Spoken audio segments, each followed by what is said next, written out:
Okay, this one is for the women. Although men, stay with me, because everything we're covering today affects you too. But if you are a woman over 40 and you are tired all the time despite sleeping, gaining weight around your middle no matter what you eat, feeling anxious and wired but exhausted simultaneously, getting sick more often, struggling with brain fog, losing hair, having trouble sleeping, experiencing mood swings that seem completely disproportionate to what's actually happening, then I need you to pay very close attention to what I'm about to tell you, because every single one of those symptoms has the same underlying cause. And it is almost certainly not what your doctor has told you. Stay with me. Quick note, I'm not a doctor, nothing here is medical advice, always check with your healthcare provider. And on this topic especially, please do. And stick around, because coming up, I'm going to tell you about the specific foods you're probably eating every single day that are making your cortisol worse. I guarantee at least one is going to shock you. Okay, let's go.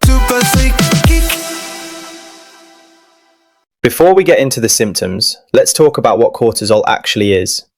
Because most people have heard the word, but have a very incomplete picture of what it actually does. Cortisol is your primary stress hormone. It's produced by your adrenal glands, two small glands sitting on top of your kidneys, in response to stress and low blood sugar. And in the right amounts at the right times, it is absolutely essential. It wakes you up in the morning.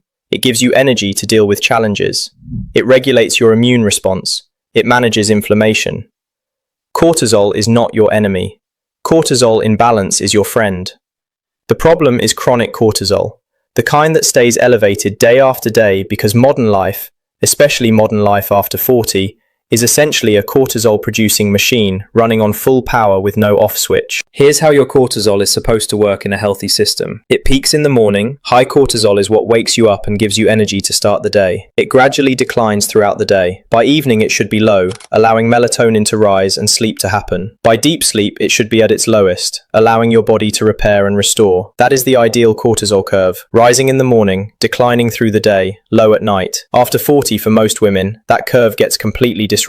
Cortisol stays elevated when it should be declining. It spikes at night when it should be low, and the consequences throughout your body are far-reaching and frequently misdiagnosed. Here are the most common signs of chronically elevated cortisol in women after 40. And I want you to count how many of these sound familiar, because I think most of you are going to lose count. Sign number 1. Belly fat that won't move. We covered this in the belly fat video, link in the description. But the cortisol connection deserves repeating here because it's the most direct physical sign of chronic cortisol elevation. Visceral fat cells, the fat stored deep in your abdomen, have a higher concentration of cortisol receptors than fat cells anywhere else in your body. When cortisol is chronically elevated, your body literally targets your abdomen for fat storage. You can eat perfectly and exercise consistently, but if your cortisol is elevated, that belly fat is going nowhere. It is a direct biological consequence of high cortisol, not a willpower failure. Sign number 2. Wired but tired. This is the most classic and most miserable high cortisol symptom. You are exhausted, genuinely, deeply exhausted. But you can't switch off. Your brain keeps going. You lie in bed tired but alert. You feel depleted but somehow still buzzing with low-level anxiety. This happens because cortisol is a stimulant. Chronically elevated cortisol keeps your nervous system in a state of low-level activation. Your body thinks it's in danger and is keeping you alert. The exhaustion comes from the sheer metabolic cost of running that stress response day after day. Tired from the effort, wired from the hormone, simultaneously. Sign number 3. Waking between 2 and 4 a.m. We covered the 3 a.m. wake up in our sleep video, link in the description. But the cortisol mechanism is worth understanding specifically here. Cortisol naturally begins rising in the early morning hours to prepare you to wake up. In women with chronically elevated cortisol after 40, this rise happens earlier and more dramatically, often between 2 and 4 a.m., pulling you out of sleep when you should still be in deep restorative rest. If you wake between 2 and 4 a.m. regularly, and your brain immediately starts running through your mental to-do list, that is almost textbook high cortisol. Sign number 4. Anxiety for no obvious reason. Cortisol directly activates your fight or flight nervous system. Chronically elevated cortisol means your fight or flight system is chronically partially activated, producing low-level anxiety, nervousness, and a sense of dread or unease that has no clear cause. After 40, when hormonal changes are already affecting mood, chronic cortisol elevation pours petrol on that fire, Many women after 40 are treated for anxiety when what they actually have is chronically elevated cortisol driving an anxiety response. Sign number 5. Frequent illness. High cortisol directly suppresses immune function. Cortisol is anti-inflammatory in short bursts, which is useful. But chronically elevated cortisol chronically suppresses your immune response, leaving you more vulnerable to every cold, virus, and infection that comes your way. If you've noticed you get sick more easily after 40, take longer to recover, or seem to catch everything going around, chronically elevated cortisol is worth investigating. Sign number 6. Hair thinning. This one surprises people, but it's well documented.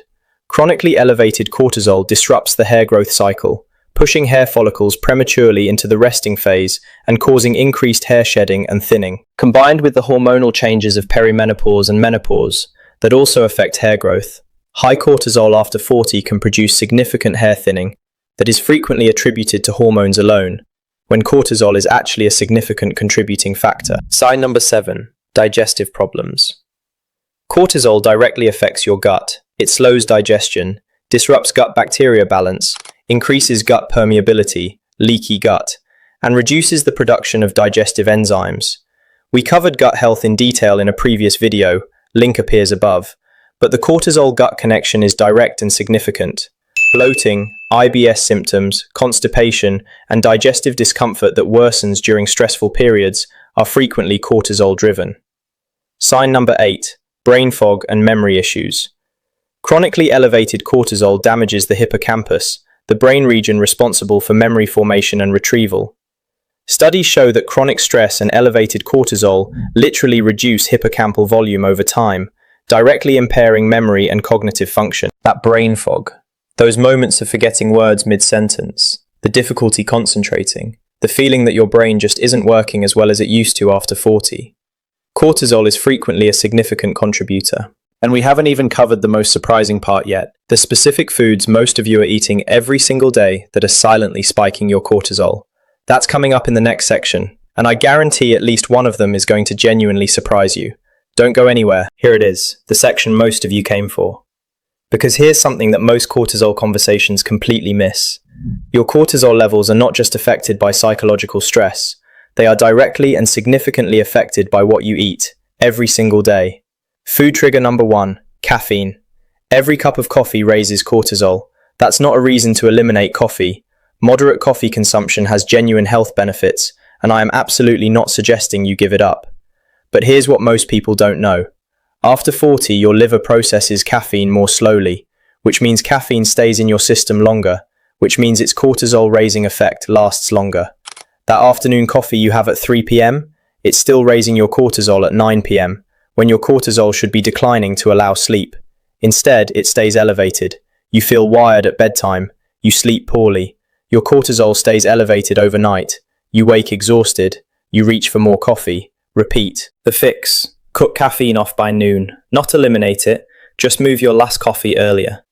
The research on this specific change showing improvements in cortisol patterns and sleep quality is remarkably strong. Food trigger number 2. Sugar and refined carbohydrates. Every blood sugar spike triggers a cortisol response. Your body uses cortisol to help manage blood sugar, releasing it when glucose spikes to help bring levels back down. So every sugary food, every refined carbohydrate, every processed snack that spikes your blood sugar, spikes your cortisol simultaneously. After 40, when insulin resistance is already increasing and blood sugar stays elevated longer, the cortisol spikes are more frequent and more prolonged. We covered the sugar story in detail in our sugar video, link appears above. The cortisol connection makes it even more significant than we covered there. Food trigger number 3, alcohol. After 40, alcohol and cortisol have a particularly problematic relationship. Alcohol initially suppresses cortisol, which is partly why it feels relaxing. But as alcohol is metabolized, typically 3 to 4 hours after drinking, cortisol rebounds significantly, often spiking above baseline, which is why alcohol disrupts sleep so powerfully after 40. The cortisol rebound happens right in the middle of the night. Hello, 3 a.m. wake up. Food trigger number 4, vegetable and seed oils. This one is less well known but increasingly well researched. Highly processed vegetable oils, sunflower, canola, corn, soybean, are extraordinarily high in omega-6 fatty acids, And the ratio of omega-6 to omega-3 in your diet directly influences inflammation, and inflammation directly drives cortisol elevation. The modern Western diet has an omega-6 to omega-3 ratio of approximately 20 to 1. The ideal ratio for cortisol and inflammation management is closer to 4 to 1. Reducing processed vegetable oils and increasing omega-3 from fatty fish or omega-3 supplements, which are currently surging in popularity for exactly this reason, is one of the most direct dietary interventions for chronic cortisol elevation available. Food trigger number 5. Ultra-processed food generally. Ultra-processed food, anything with a long ingredient list of things you can't pronounce, drives cortisol through multiple mechanisms simultaneously.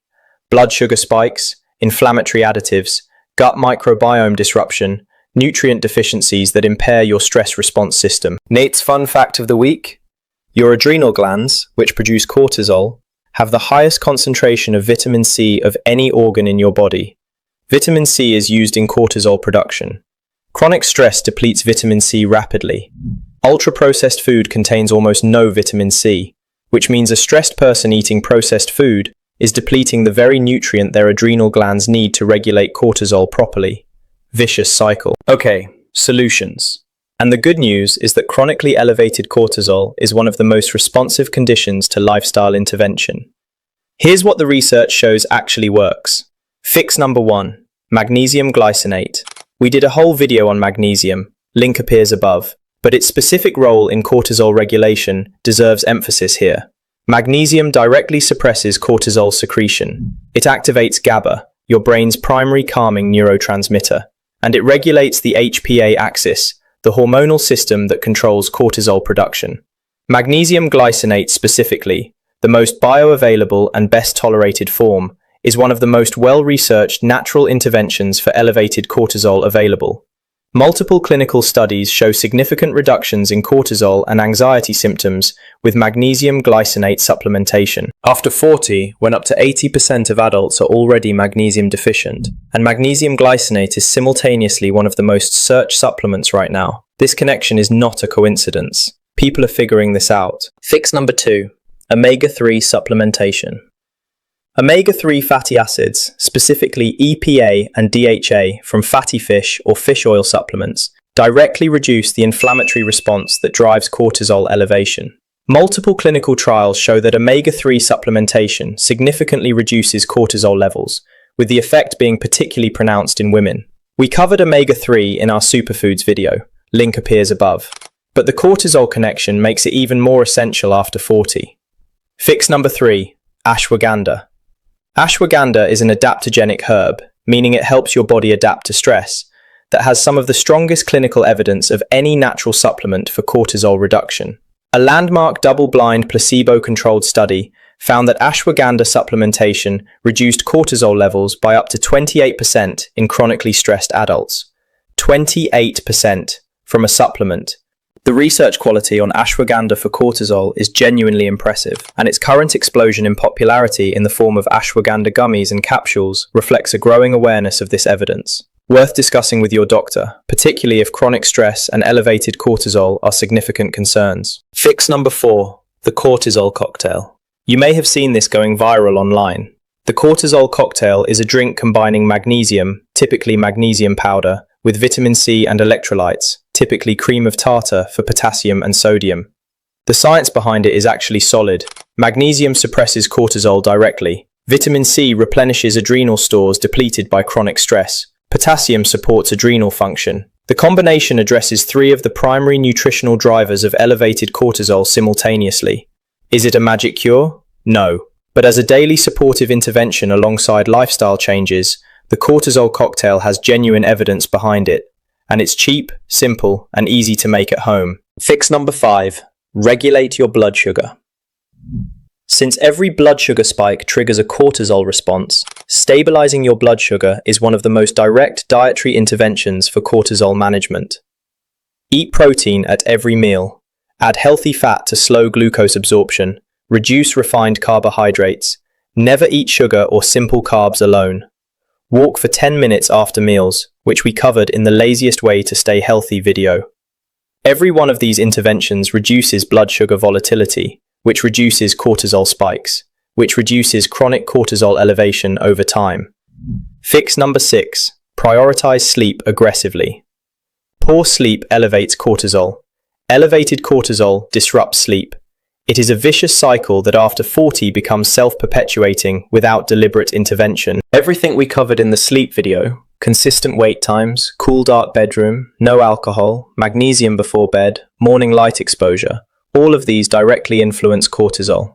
Sleep optimization is cortisol optimization. They are the same intervention. Here's where we land.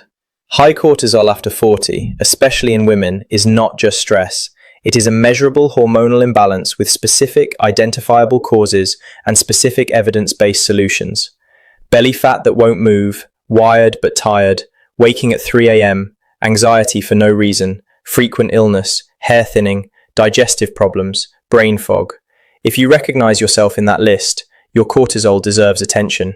Cut caffeine off by noon, reduce sugar and refined carbs, reduce alcohol, replace processed oils with omega-3 rich foods, take magnesium glycinate before bed, consider ashwagandha, try the cortisol cocktail, fix your sleep. None of it is complicated, none of it is expensive, all of it is evidence-based, and all of it is within your control starting today. Your homework this week: go through those 8 signs and honestly count how many you recognize. Then identify your single biggest cortisol driver: caffeine, sugar, alcohol, stress, poor sleep. Just one. Name it. Drop it in the comments. I genuinely want to know. And what health topic do you want Nate to cover next? Something affecting you after 40 that nobody properly explains? Drop it below. Enough interest and it goes straight on the list. Your channel. Your topics. And if Nate earned a thumbs up today, go ahead and hit it. Helps more people find this channel, which is literally the whole point. I'm Nate. This is Geek Your Health. Stay curious, lower your cortisol, and I'll see you in the next one.